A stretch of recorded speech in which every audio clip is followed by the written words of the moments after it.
Yang berhormat Datuk Seri, seperti mana yang kita tahu, ada dalam kalangan rakyat masih risau dengan kesan yang akan mereka hadapi jika mengambil vaksin. Mereka memang hendakkan vaksin, tetapi pada masa yang sama, risau dengan kesan yang akan mereka hadapi. Apakah nasihat Datuk Seri dan jaminan dari kerajaan bagi meyakinkan rakyat dalam perkara tersebut?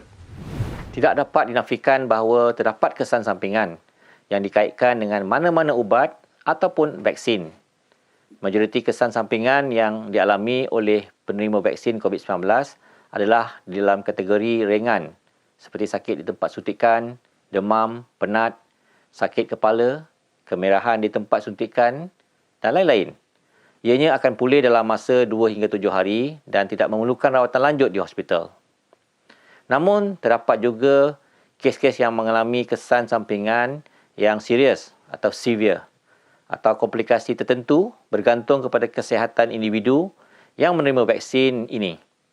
Ia berlaku sama ada mereka mempunyai sejarah alhan kepada mana-mana ubat, makanan atau vaksin atau mempunyai daya ketahanan imun yang rendah. Bagi kes-kes yang mengalami kesan yang teruk atau kematian yang disyaki berkaitan dengan penerimaan vaksin, siasatan lanjut seperti mengambil darah dan melakukan bedah siasat akan diambil bagi mengetahui sebab sebenar punca penyakit serta kematian dan sama ada ianya berkaitan dengan vaksin ataupun tidak. Sehingga kini, tiada bukti dari siasatan bagi kes-kes kematian yang disyaki mempunyai kaitan dengan penerimaan vaksin.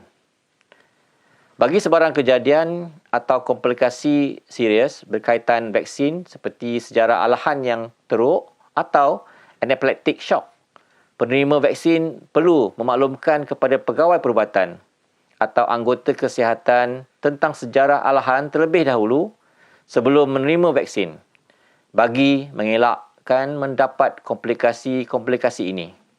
Datuk Seri, ada yang berpandangan setelah mendapatkan suntikan vaksin COVID-19, kita telah kebal. Tidak perlu mengamalkan lagi norma baru seperti memakai pelitup muka, penjarakan fizikal dan mematuhi SOP. Apa nasihat Datuk Seri dalam perkara ini? Suntikan vaksin ini merupakan satu usaha kerajaan paling efektif dalam memutuskan rantaian penularan COVID-19. Ini tidak bermaksud mereka yang telah mendapat suntikan boleh leka dengan tidak mengamalkan norma baharu. Sama ada seseorang itu telah disuntik atau belum, harus terus amalkan norma baharu seperti penjarakan fizikal, amalan 3W, wash, wear, warn dan elakkan 3S iaitu tempat-tempat yang sesak, sempit dan sembang dekat. Pada masa yang sama, sentiasa mematuhi SOP yang ditetapkan.